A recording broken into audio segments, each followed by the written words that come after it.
you're on the ground. You know the soldiers who are going into these units who have to form the backbone of this new offensive formations that need to be built. What are your thoughts on the timeline? I have a sense that when it is actually really good time for maneuver warfare, I have a sneaking suspicion, Dave, that Ukraine might be able to launch some armored attacks that could be quite effective. But I want to hear your thoughts, and then Dave. So first of all, psychologically, all units are preparing for offense. So everyone understands that we are just gathering ammunition and waiting for new next generation weapon. So we don't want to lose our best people in symmetrical, conventional warfare. We want to fight at another level, so we can have at least 1 to 10 proportion of deaths in favor of Ukrainians. And also, what I see that I communicate with people on occupied territories that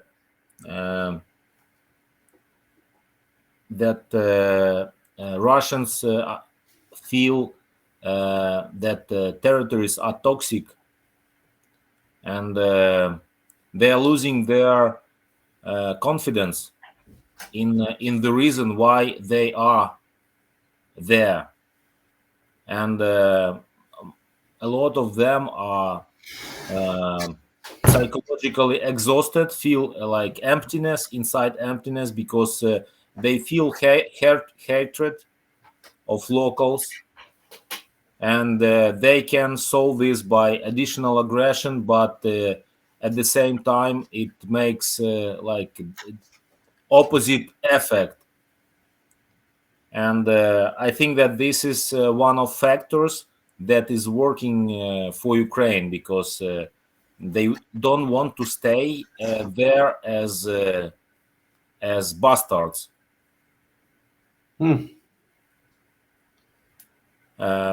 What is expected just on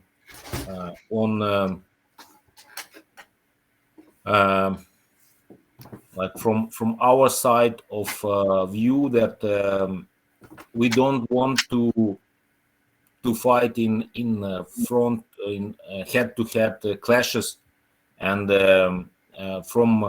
for example, from what I hear from our snipers, that they are just tied to kill Russians, because they are like in forcing Dnieper River, when Stalin told that you have to capture the Kiev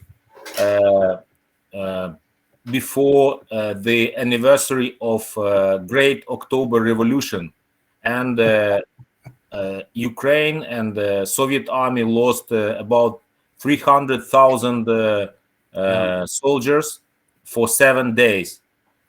So what I hear from frontline, that they are just pushing troops to the front line, and snipers are just tired to pull the trigger.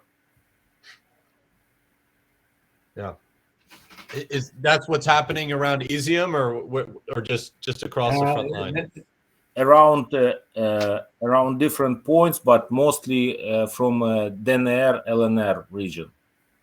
Yeah, that's right. Around the trench lines. The trouble with Izium is that they're really that area that is heavy use of artillery, which means that the guys are not necessarily in trench lines. Well, mostly they're not. So that means that they take casualties, and I mean, we all know that the stress of being under artillery is monstrous when it's landing around you and actually killing people to the left and right of you, or damaging people.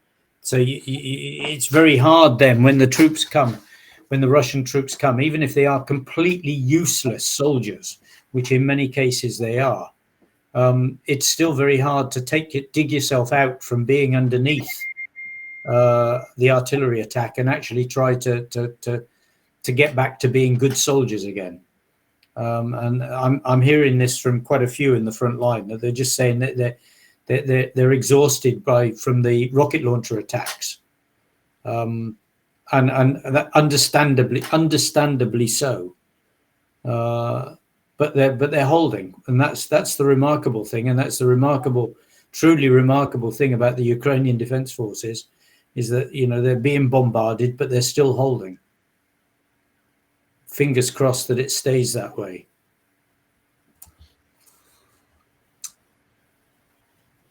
Well, yeah. David, any last thoughts here about summer being the best time for maneuver aside from the dead of winter? And looks like Ukraine now has more tanks than the Russians have in theater operable. That's the latest U.S. intelligence estimate.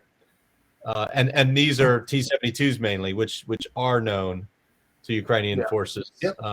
I am looking forward to seeing which tank becomes the main battle tank of the Ukrainian army next generation. But what are your thoughts on the potential for maneuver warfare this summer, and the counteroffensive that the Russians actually fear is coming? I think that's one of the reasons why Gerasimov is at the front. Is one, you've got May 9th coming up, which although it seems strange to us that day would precipitate such, let's call it, furious and ill-advised offensive efforts. Yuri just gave us a historical lesson on why that probably is driving a lot of this.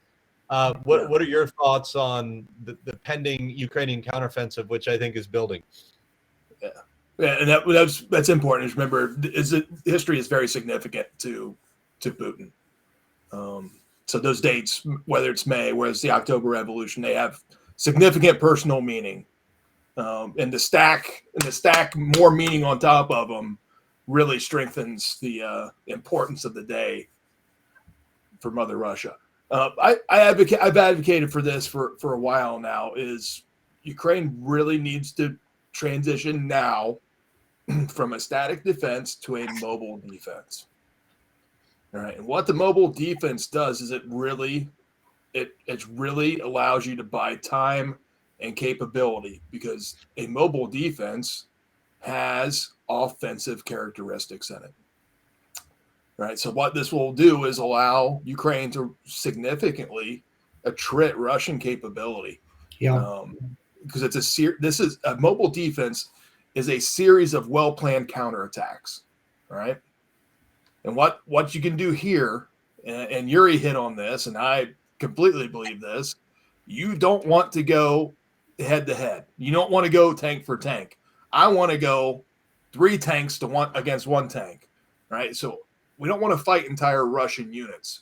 We want to attack them in piecemeal. We want to isolate elements of Russian forces along the front, and in a very small geographic location, overwhelm them with combat power in a counterattack, destroy them, and withdraw back to a line of defense, and continue to hit them piece by piece along very small fronts. And then this will achieve some really good effect along that front, right? And that builds an offensive mindset across an army that, as we progress with foreign military investment in Ukraine over the next several months, can build up into that larger transition to a pure offense. So it builds it up over time. It degrades Russian capability now, and really allows that transition over the next several months. I think the other thing Ukraine's really going to do we may have seen some instance of this is a deep strike, deep attack capability.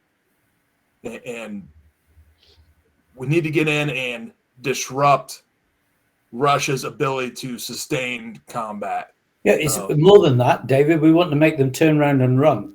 And right. Personally, I think that the area that is most vulnerable is the south, much more than the east. And I you know, if I was going to counterattack, I would head for as hard as I could south for the bridge at Crimea, because I think if you get the bridge at Crimea, as you go down towards it, I think people will get out of the way. To be honest, if you've got anything that's solid heading south, because they're vulnerable. The Russians are definitely vulnerable, and if they think that their route home is going to be cut off, I'm sure that a lot of them will just turn around and drive. Yeah, and Crimea is full of administrators and. Yeah, Crimea itself is full of Crimea is wide open.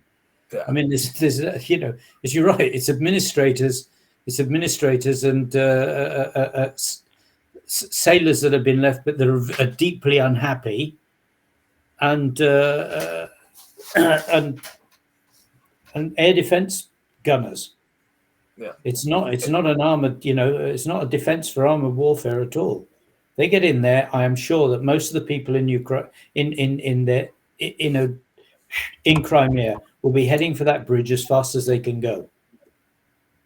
I do not see. And also when talking about deep strike, I'm not only talking about, you know, bombing, rocket, missile kind of attacks.